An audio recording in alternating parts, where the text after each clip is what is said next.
الحمد لله رب العالمين والصلاة والسلام على أشرف الأنبياء والمرسلين سيدنا محمد وعلى آله وصحبه وسلم وبعد السلام عليكم ورحمة الله تعالى وبركاته وورين إلهي بينهم هدقينا إلهي سوكين كينا قوبتا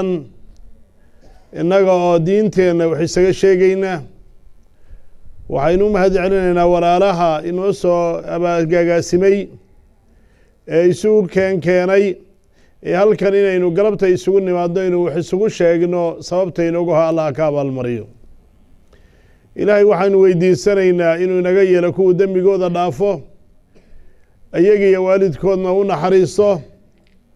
ilaahay waxaanu weydiisanaynaa aafaadka iyo cudurrada iyo imtixaanada inuu ina gees mariyo akhriya adduun bana inoo wanaajiyo awlaadda iyo odayada iyo ooryaha intaba inoo wanaajiyo waktiga runtii waa kooban yahay anigana waxuu igu ahaa runtii mawduuca ama arrinta runtii degdeg ba igu ahaydoo howlo badan baan runtii ku jiray markaas si degdega baan u soo baxay raalli bayd naga ahaan doontaa runtii haddii waxa laydiin iclaamiyey oo laydiin sheegay insha allahu tacaala galabta aynan halkan ka wada gaadhsiinin mawduuca ama tawjiiha ama kelmadda aan jeclahay inaan nafdayda iyo nafdiinaba runtii aan waxuga tilmaamo waxa weeye eewaano iyo wax sheeg oo dhammi runtii uu ku idil yahay wanaag adduunye iyo mid aakhirana ku idil yahay waa alkhashya min allah inaynu noqonno dad ilaahay ka cabsada oo khashyo iyo cabsi ilaahay xaggiisa ay ka qabaani ay ku jirto khashya iyo ilaahay oo laga cabsado ilaahay waxau inoogu tilmaamay inay tahay addoommaha ilaahay ee wanaagsan sifaad iyo simaad iyo tilmaamo ay leeyihiin malaa'igta ayaa ugu horeysa oo ilaahay uu ku tilmaamay inay yihiin kuwa ilaahay ka cabsada ilaahay wuxu uhi yaclamu maa bayna aydihim wamaa khalfahum walaa yashfacuuna ilaa liman irtadaa wahum min khashyatihi mushfiquun ilaahay isagoo malaa'igta tilmaamaya waxa alla inoo sheegayaa inuu ogyahay waxa ka horeeya waxa ka dambeeya ilaahay wuxuu inoo sheegayaa inaanay u ergeynaynin malaa'igtu ciduu ilaahay ka raali noqday mooyaane waxaa kaloo ilaahay inoo sheegay inay cabsanayaan oo ay yihiin kuwa khashyo iyo cabsi ilaahay ay markaa ka cabsanayaani ay ku jirto waxaa kaloo ilaahay inoo sheegay yakhaafuuna rabbahum min fawqihim wayafcaluuna maa yu'maruun inay malaa'igtu rabbigood ka cabsadaan ay sameeyaanna wixii ilaahay uu faray malaa'igtu ma caasiyaan waxa ilaahay faray waxa ilaahay uu faray ayuunbaanay fuliyaan habeen iyo maalinna cibaadadiisa ayay ku jiraan oo kama daalaan sida nebigeennu sala allahu calayhi wasalam inoo sheegay ee yihi samada ayaa jiiqjiiqlaysay xaq baanay u yeelatay inay jiiqjiiqlayso ilaaha nabda nebi maxamed gacantiisa ku jirtaan ku dhaartaye ma jira meel taaka ah ilaa malag ayaa sujuudsan oo ilaahay u tasbiixsanayo ilaahay nasahaya malaa'igta caynkaasee macsuumiinta ee ilaahay sidaa u dhowray ee sidaa xilli walba ilaahay daacadiisa ugu jira ayaa haddana ilaahay ka cabsanaya bini aadmina isaga oo habeen iyo maalin ilaahay caasiyaya isaa iyo xumayn ku jira ayuu haddana aanu cabsanayna ilaahay makrigiisii uu ka aamin noqonaya waxaa kaloo ilaahay inoo sheegay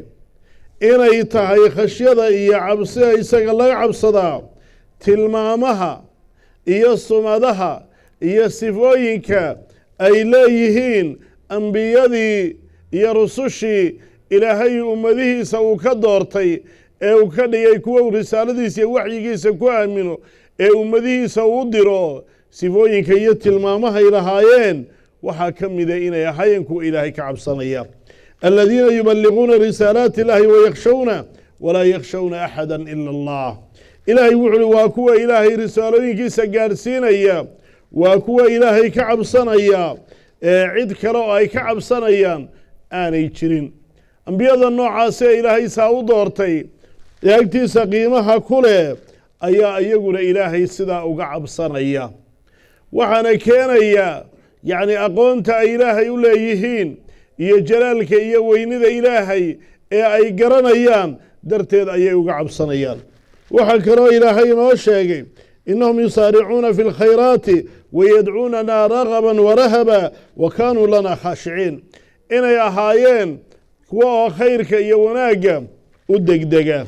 inay ahaayeen kuwa ilaahay barya oo ilaahay caabudaa ayagoo ilaahay waxa agtiisa jeclaysanaya ayagoo cuqubada iyo waxa ilaahay agtiisa ka cabsanaya oo weliba ilaahayna kuwa noo khushuucsan ayay ahaayeen ayuu leeyahy ambiyadii ayaa ilaahay taa ku sifaynaya khashyada ilaahay iyo alla oo laga cabsadaa waxa weeye waa sifooyinka iyo tilmaamaha ay leeyihiin dadka culimada ah ee aqoonta diineed leh ee ilaahay aqoonta u leh waa sifooyinka iyo tilmaamahay leeyihiin inamaa yakhsha allaha min cibaadihi alculamaa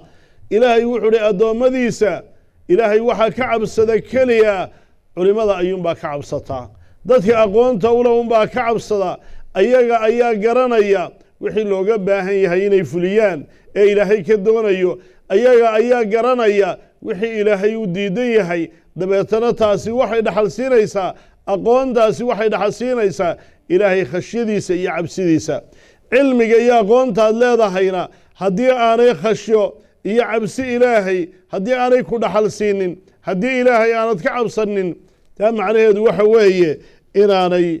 cilmigaagaasi midaan waxba ka jirin inuu yahay mid xujo iyo cuqubo kugu noqonaya maalinta qiyaamaha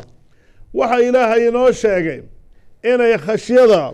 iyo cabsida isaga laga cabsadaa addoommada ilaahay ee mu'miniinta ee saadiqiinta ee iimaankooda markaa ka run sheegaya inay markaa sifooyinkooda iyo tilmaamahooda ay tahay ilaahay baa la aladiina yakhshawna rabbahum bilghaybi wahum min asaacati mushfiquun ilaahay wuxuu leeyahay waa kuwa rabbigood ka cabsanaya iyagoo qeyb iyo maqnaansho kaga sugan iyagoon ilaahay arkaynin ayay ilaahay ka cabsanayaan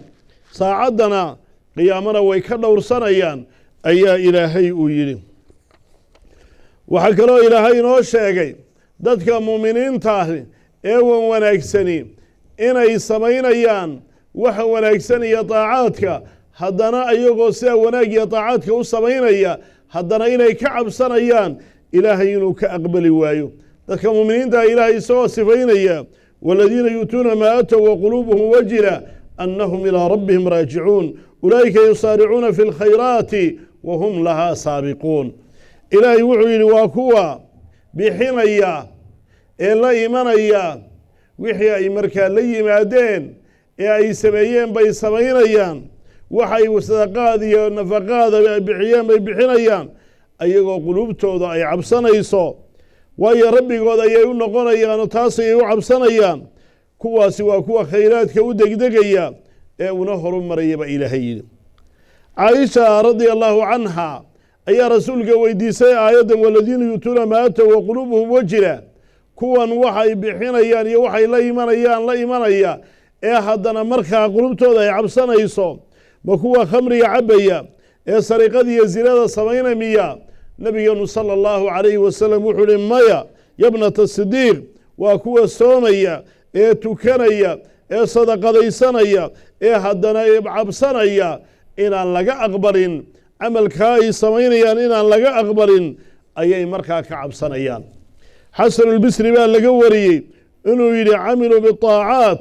wallahi daacooyinkii iyo wanaaggii bay sameeyeen waijtahaduu fiiha waana ku dadaaleenoo dadaal fiican ayay muujiyeen wakhaafuu an laa tuqbala minhum haddana waxay ka cabsanayaan in laga aqbali waayo qofka mu'minka ahi buu idhi jamaca ixsaanan wa shafqa uu kulmiyey wanaag inuu camalkii wanaagsanaa la yimi haddana cabsi uu raaciyo oo camal wanaagsan iyo cabsi ilaahay ayuu labadaba wada kulminaya amaa munaafiqu fa jamaca isaa'atan wa amna isagu wuxuu kulminayaa xumaan uu xumaantii sameeyo haddana uu ilaahay makrigiisa inuu haddana ka aamin noqdo ayuu samaynaya labadaasuu kulminaya qofka muuminka ahina wanaag iyo cabsi ayuu kulminayaa muuminkuna munaafiquna wuxuu kulminayaa isaa iyo xumaynu markaa wixii xumaan sameeyo haddana ilaahay makrigiisii iyo cuqubadiisii inuu haddana ka aamin noqdo. aayaad fara badan ayaa ilaahay uu qur'aankiisa inagu farayaa guud ahaan inaynu ka cabsanno. wawfuu bicahdi wufii bicahdikum wa iyaaya farhabuun. ilaahay wuxuu leeyahay aniga oo keliyahun iga cabsada, falaa takhshaw nnaasa wakhshawnii, aniga dadka ha ka cabsanine aniga un iga cabsada. atakhshawnahum fallahu axaqu an takhshawhu in kuntum mu'miniin. ma dadka ha ka cabsanaysaan ilaahay ayaa mudan inaa isaga ka cabsataan. nebi maxamed baa lahaa watakhsha annaasa wallahu axaqu an takhshaa. dadka ayaad ka cabsan, ilaahay ayaana mudan inaad markaa ka cabsato. khashyada walaalayaal iyo ilaahay cabsidiisu waa ta uu markaa nebigu sala allahu calayhi wasalam uu mucaad uu ku lahay taqilaa xaydumaa kunt. meel alliyaaliya meel kastoo aad joogto iyo meel alliyaaliya meel kastoo aad ku sugan tahayba ilaahay ka cabso oo cabsida ilaahay ku dadaal. muxuu haddaba qur'aanku cabsida sidaa uu inoogu farayaa? maxaa laynoogu tilmaamayaa inay sifaadkii malaa'igta iyo sifaadkii markaa ambiyada iyo sifaadka culimada iyo sifaadka dadka wan wanaagsan inay tahay ee nebigu sala allahu calayhi wasalam oo asxaabtiisa ugu tarbiyadaynaya ilaahay khashyadiisa iyo cabsidiisa? waa maxay arrinkaasi? waxa weeye arrinkaasi oo ugu tarbiyadaynayo ee sidaa qiimaha leh khashyada ilaahay loogu yeelay, qofka waxay ka badbaadinaysaa alkhashya min allah. ilaahay cabsidiisu ilaahay oo laga dhowrtay cadaab bay ka dhowraysaa oo ay ka ilaalinaysaa oo ay ka badbaadinaysaa adduunka iyo aakhiraba. markaa khashyada iyo ilaahay oo laga cabsado midhaheedu aad iyo laxaad bay u wen yihiin adduun iyo aakhiraba. maxaa markaa aahaarta iyo midhaha lagu garta markaa khashyada iyo qalbiga markaas inay degtay maxaa lagu gartaa? ilaahay khashyadiisa inuu qofku la ooyo, oo khashyada iyo cabsi ilaahay markay qalbiga gasho indhaha ayay ka oohisaa. dadkan markaa qalbigoodii angegay ee wax alliyaaliyo wax kastoo ay arkaanba yacnii aan ku cibro qaadanaynin, qalbigoodii aanay ilma uga imanaynin, waxa weeye ilaahay cabsidiisii ayaa ka yaraatay. qofka mu'minkaahi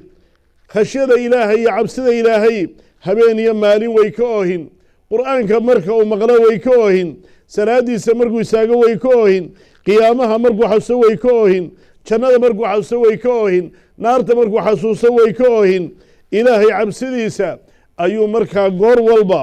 uu ooyayaa oo oohintaa ayaa markaa ku badanayso. taas ayaa u ah calaamo yacnii inay markaas ilaahay cabsidiisu ay jirto. nabigeenu sala allahu calayhi wasalam markuu inoo sheegayey qolyaha ilaahay uu hadhaynayo harhkiisa maalinta aan hadh jirin harhkiisa mooyaane, harkaa ilaahay isagu u abuuraya dadka ee maalinta cadceedda ay ka harhsanayaan, waxa uu inoogu sheegay warajulun dakara laha khaaliyan fafadat caynaa. yacnii nin baa la cabiree ruuxa dumarina waa la mid oo toddobadaa uu sheegayo wax badan oo ka mida ayay ragga iyo dumarku ay wadaagaan, masale imaamka caadilka iyo mooyaane. waxaa markaa nebigu sala allahu calayhi wasalam leeyahy waxaa ka mid a toddobada harhkiisa maalinta qiyaamaha loo hadhaynayo qof ilaahay xusay, xasuustay ilaahay weynidiisa, xasuustay markaa waxa ilaahay dadka adeeco ee isaga rumeeye ee raaca u diyaariyey, yacnii cuquubada iyo cadaabka loo diyaariyey cidda jidkiisa ka weecatee rumayn weyda. dabeetana fafaadat caynaa, indhihiisi markaa ay burqadeen isagoo cid istusayaa jirin, ilaahay keligii uun ka cabsanaya, indhihiisu markaa ay burqadeenoo ay heliliq marka ay yidhaahdeenoo ilmada ay isku dareen. waxaa nabigeenu sala allahu calayhi wasalam inoo sheegay inuu ilaahay ka xaaraantinimeeyey laba indhood inay naari gaadho. caynun bakad min khashyati illaah, il ilaahay cabsidiisa u oyday. wa caynun baata taxrusu lislaama waaluu min ahli lkufr, iyo il waa beriisatay iyadoo islaamkii ehelkiisaba gaalo ka ilaalinaysa oo ka xiraasaynaysa labadaa ilood naari ma taabanayso. innaga maanta indhaheennu maxay ku soo jeedaan? maxaa laga yaabaa inaynu u murugoonno? maxaa laga yaabaa inay dad badani u qayliyaan? waxaynu soo jeednaa shaashaad iyo kubado inaynu daawanno. waxaynu soo jeednaa inaynu markaa facebook iyo wax markaa youtube inaynu daawanno oo aynu habeen oo dhan ku soo jeedno oo aynu ku indhamadoobaanno oo indhaheennu markaa ay ku nuqsaamaan. kubaddaasaa markaa loo qayliya, kubaddaasaa laga yaabaa yacni inay qaarkooduba ooyaan oo la arko qaar markaasu ooyaya. taasi waxa weeye markaa waa ayaan darro. waxay tusinaysaa inuu qalbigoodii maran yahay, inuu khashyadii ilaahay iyo cadamadiisii iyo weynidiisii inuu ka maran yahay ayay tusinaysaa. samarada iyo midhaha markaa laga goosto ilaahay khashyadiisa waxaa ka mida inay ilaahay daacadiisa ku riixdo, inay acmaasha wanaagsan inay ku riixdo. mar kasta oo qofka ay badata khashyadiisa iyo cabsidu ilaahay ka qabaa, acmaasha saalixa ah ee wanaagsan ayuu markaa badsanayaa. xubnaha markaa waxay qabanayaan waxay daliil u tahay qalbiga. waidaa xallat ilhidaayatu qalban nashidat lilcibaadati alacdaa'u waa kii busayri lahaa. haddii ay hanuunku iyo ilaahay cabsidiisu haddii ay qalbiga degaan nashidat lilcibaadati alacdaa'u, xubnaha ayaa u firfircoonaada cibaadada. haddiise qalbigu uu faaruqo, haddii qalbigu kharaab noqdo, haddii qalbiga aan hidaaya ku jirin, haddaan qalbiga khasho ilaahay ku jirin, waxa xun ayuu u degdegayaa, waxa xun buu la qabsanayaa, heesaha ayuu la qabsanayaa, yacni waxa xun dhegaysigiisa iyo daawishadiisa ayuu la qabsanayaa. daacada iyo cibaadada iyo diinta ayuu futuur iyo wahsi iyo gaabsi uu kaga dhacayaa. idan waxa wanaagsan markaa qalbiguna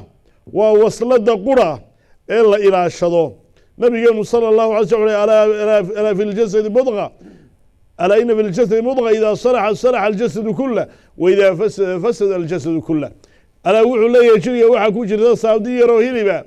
haddii ay hagaagtana jirka o dhami waa wada hagaagaya, haddii ay xumaatana jirka oo dhami waa camalkii oo dhami waa wada xumaanaya, iyo wixii jirka iyo camalkii ka soo baxay oo dhami waa wada xumaanaya. in allaha laa yandur ilaa suwarikum suwari wa ajsaamikum, ilaahay ma eego jirka iyo suurooyinkeenna, walaakin yanduru ilaa quluubikum, ilaahay wuxuu eegaya quluubteenna. marka waa inaynu ku dadaalnaa inay ilaahay khashyadiisa iyo cabsidiisa iyo weynidiisa iyo hanuunkiisu inay qalbigeenna inuu galo oo qalbigeenna aan ku camirno oo ilaahay xuskiisa iyo qur-aanka akhriskiisa iyo baryadiisa iyo ilaahay xuskiisa aynu badsanno. taas ayaa qalbigeenna markaa khashyada iyo cabsida iyo hanuunka gelinaysa. taasaa midhaha ka dhalanayaana ay noqonayaan inay markaa daacadii ilaahay inagu riixaan, inay markaa acmaashii wanaagsan saalixayd inagu riixaan. aman huwa qaanitun aanaa alleyli saajidan waqaa'ima yaxdaru alaakhirata wayarjuu raxmata rabbih qul hal yastawi aladiina yaclamuuna waladiina laa yaclamuun inamaa yatadakaru ululalbaab.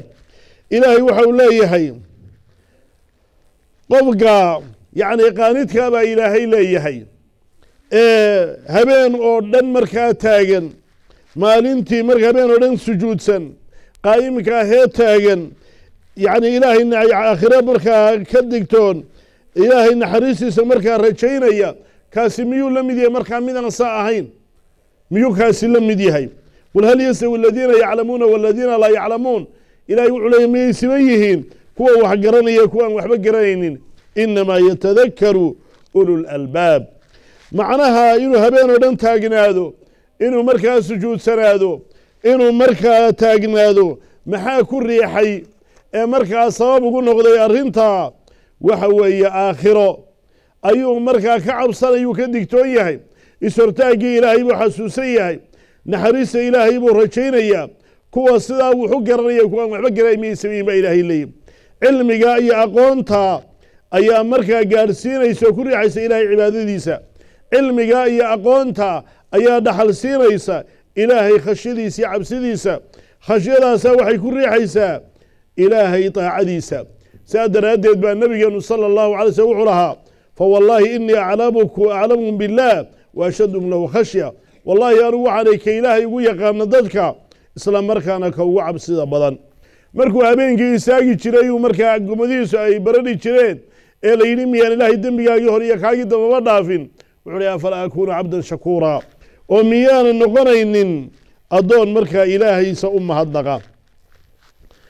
waxa weeye taasi waxay keenaysaa inuu qofku camal kasta oo wanaagsan inuu markaa u degdego oo uu u horumaro waxa maalin maalmaha ka mida ayaa nebigu asxaabtiisa la fadhiistay sala allahu calayhi wasalam markaasaa wuxuu ihi man asbaxa minkum alyowma saa'iman yaa maanta idinka mida hawaabarisa isagoo sooman abubakar baa wuxuu ihi aniga yaa rasuula allah waxa kaluu yidhi yaa maanta janaaso iyo qof muslimahoo dhintay yaa raacay oo aaskiisii ka qayb galay abubakar baa yidhi aniga yaa rasuula allah yaa idinka mida maanta ee qof baahan oo miskiina quudiyey buu yidhi wuxuu hi ana yaa rasuula allah yaa idinka mid ahee maanta qof xanuunsanayo oo walaalkii oo muslima yaa soo booqday waa xuquuqda isku leeyihiin abubakar baa yidhi aniga markaasaa nebigu sala allahu alay wasalam wuxuu yidhi ma jtamacna fi imri'in ilaa dakhala aljanna arrimahaasi kuma kulmaan qof kuma kulmaan ilaa jannada ayuu galaa arrimaha wanaagsani qof ay ku kulmaan ee sidaa khayraadka ugu degdegaya dadkaa wanaagsan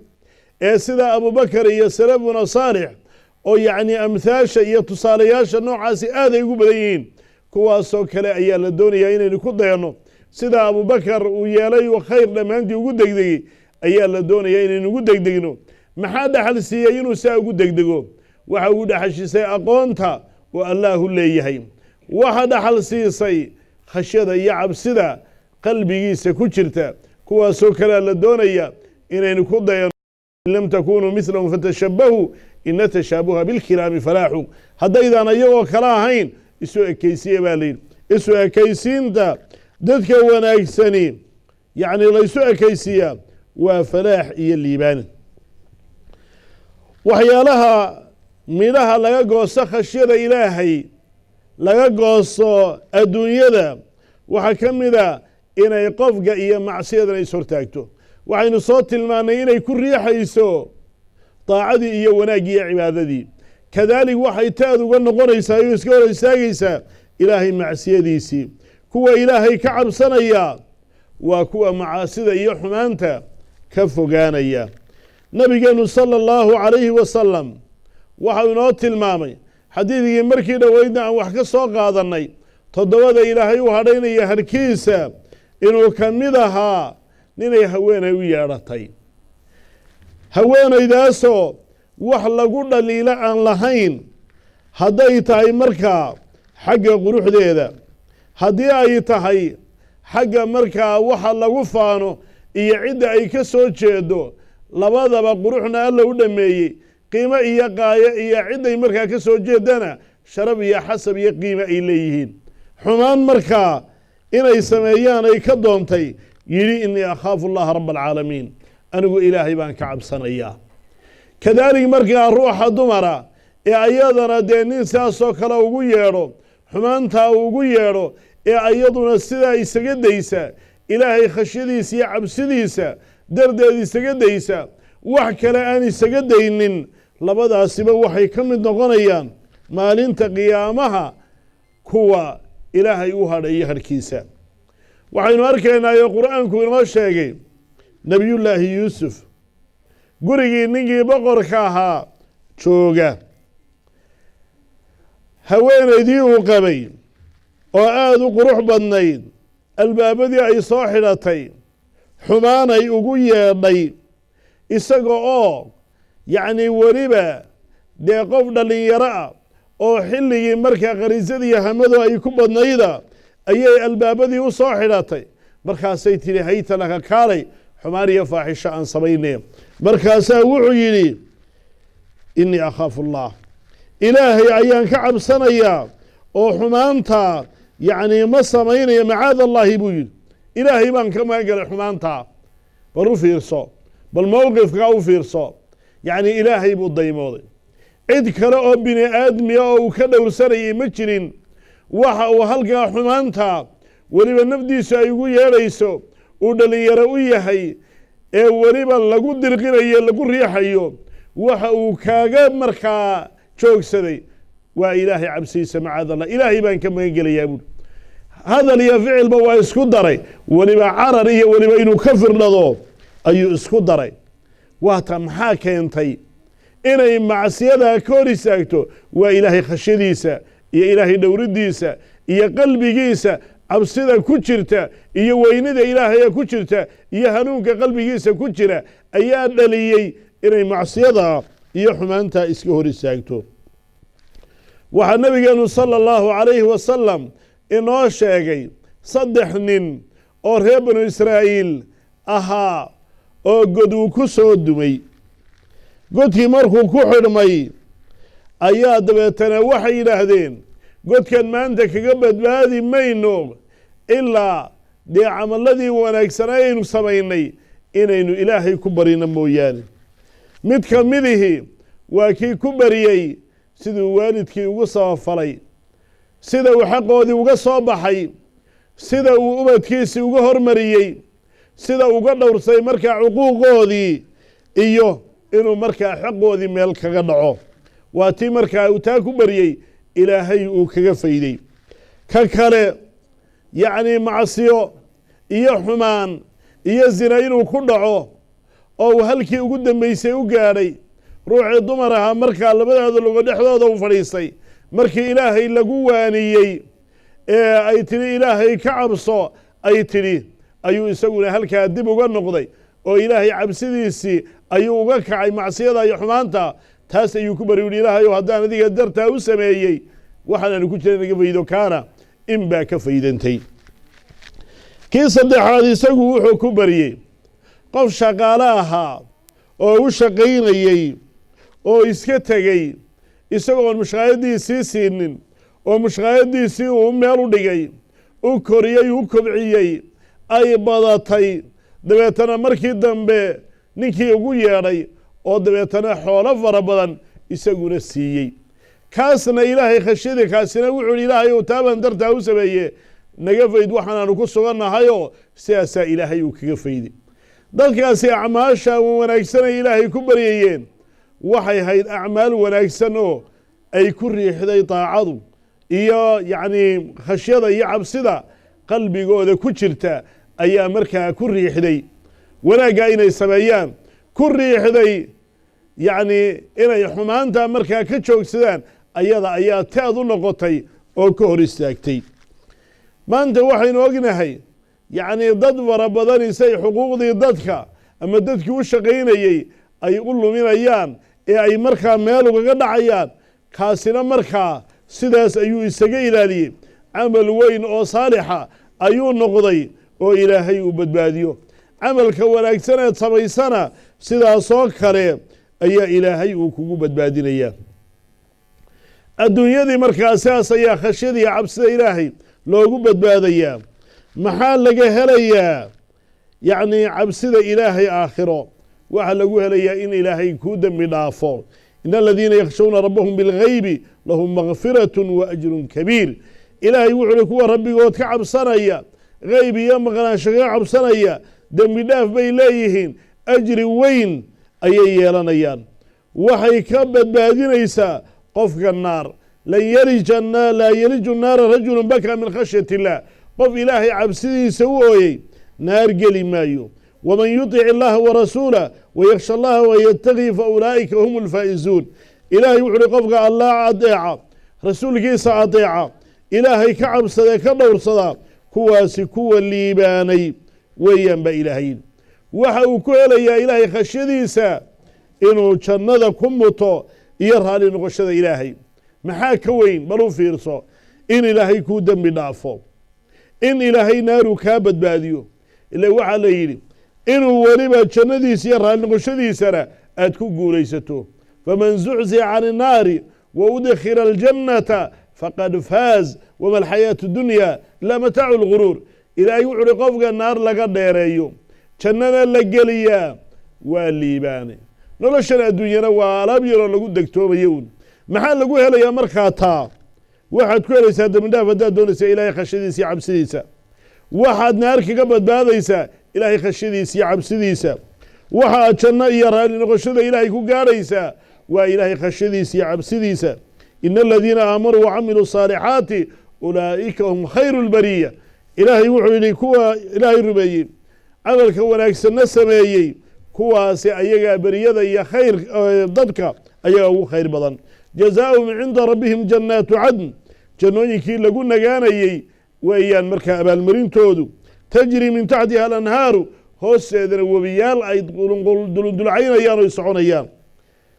khaalidiina fiiha abadan waa ku waarayaan weligood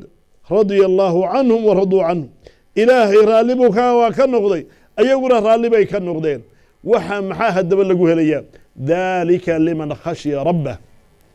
waxaasoo dhan waxaa lagu helayaa qofka rabbigii ka cabsada ayaa lagu helayaa taa weeye cabsidu qiimahaas ayay leedahay maxaa ka weyn in ilaahay kuu dembi dhaafo maxaa ka weyn ilaahay cadaabkiisa in lagaa badbaadiyo maxaa ka weyn inaad janno iyo ilaahay raalli noqoshadiisa inaad hesho ilaahay hayna waafajiyo khashadiisa iyo cabsidiisa waxa isweydiin leh maxay tahay asbaabta iyo waxyaalaha qofku uu ku kasbanayo ilaahay cabsidiisa fi siri waalcalaaniya yacni inuu kor iyo hoosba ilaahay uga cabsado waxa kowka alcilmu sharci inuu ilaahay yacni aqoon u yeesho ilaahay kelinimadiisa ilaahay awooddiisa ilaahay maamulkiisa ilaahay yacni wanaaggiisa ilaahay cuquubadiisa ilaahay jannadiisa iyo wuxuu dadka wanaagsan u diyaariyey waxa uu markaa addoommada markaa caasiye u diyaariyey oo aada ogaato markastoo qofkuna cilmigu kororsado khashyo iyo cabsi ilaahay ayuu ayadana kororsanayaa sida ilaahayba uu leeyahay inamaa yakhsha allah min cibaadihi alculamaa ilaahay waxaa ka cabsadaa addoommada ilaahay kuwa culimadaahun markaad ogaatay ilaahay sifooyinkiisa markaad ogaatay ilaahay asmaadiisa ayaad markaa ilaahay ka cabsanaysaa markaad ogaatay ilaahay muntaqim inuu yahay ka aargooso ciddii markaa macsiye iyo xumaan ula soo banbaxda markaad ogaatay ilaahay mid iskibriye inuu yahay markaad ogaatay mid jabbaara inuu yahay yacni ogaanta aad taa ogaatay waxay kugu riixaysaa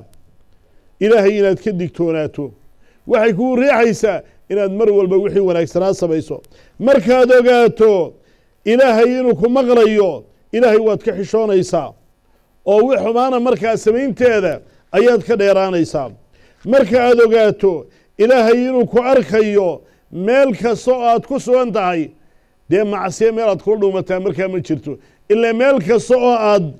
yacni ku sugan tahay markaad arkaysa ilaahay inuu ku daalacanayo macsiyadii iyo xumaantii ayaad iska ilaalinaysaa noqon maysid kuwa ilaahay leeya yastakfuuna min annaasi walaa yastakfuuna min allah wahuwa macahum id yubayituuna maa laa yardaa min alqowli wa kaana allahu bima yacmaluuna muxiiطa kuwa dadka iska qarinaya ee aanan la iska qarinaynin isagoo ilaahay la jira oo aanay markaa ka qarsoonayn waa inaad ogaataa waxyaalaha markaa kugu riixaya khashyada iyo cabsida ilaahay waa inaad ogaataa mar kastaba inaad tahay qof muraaqabahoo lagu daba jiro qof la dhowrayo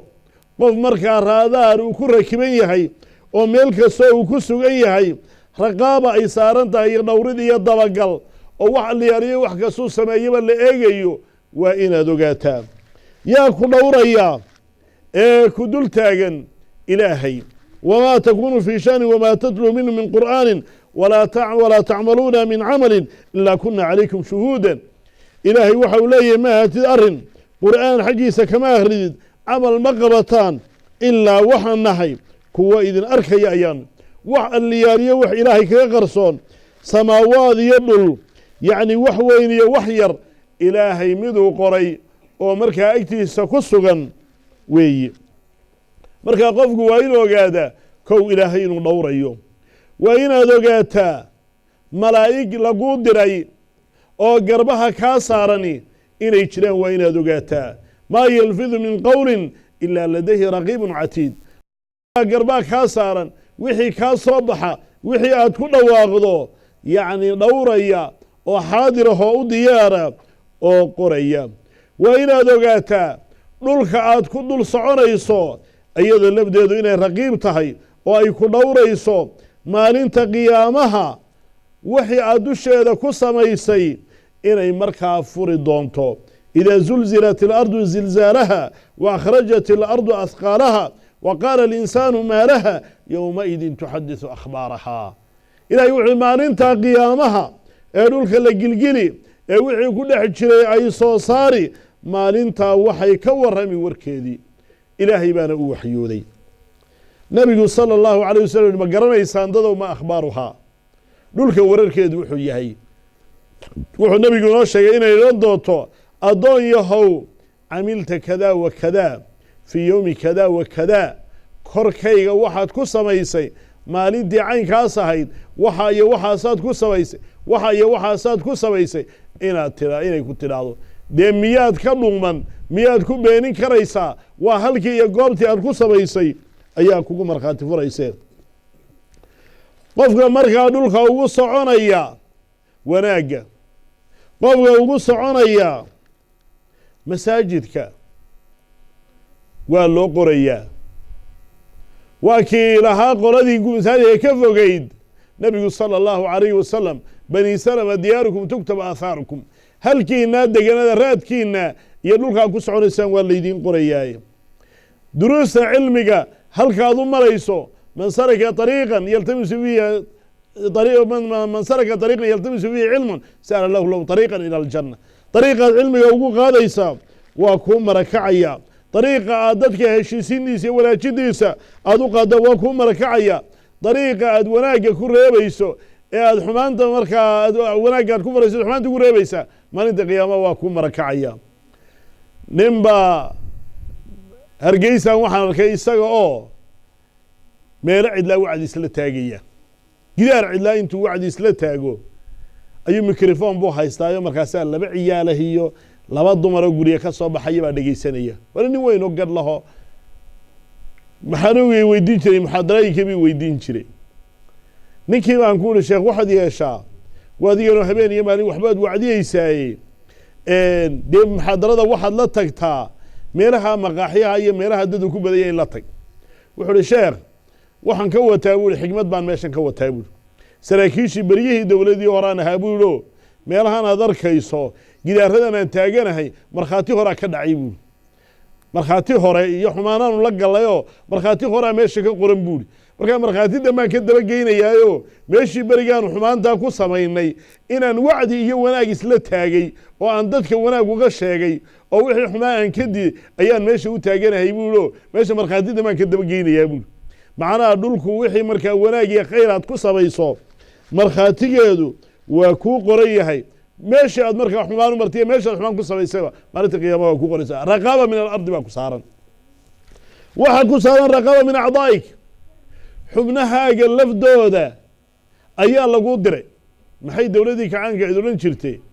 harkaagaa laguu diray waa lagaa horeeyaa waa lagaa dambeeyaa cirkaa lagaa socdaa dhulkaa lagaa socdaa harkaagaa lagu diray bay leeyihin marka dambe harkaagaa xataa kacaanka u shaqaynayay bay kula socdaa haddaad isdhaqdhaqaajiso waxba kacaan hadna lama soconine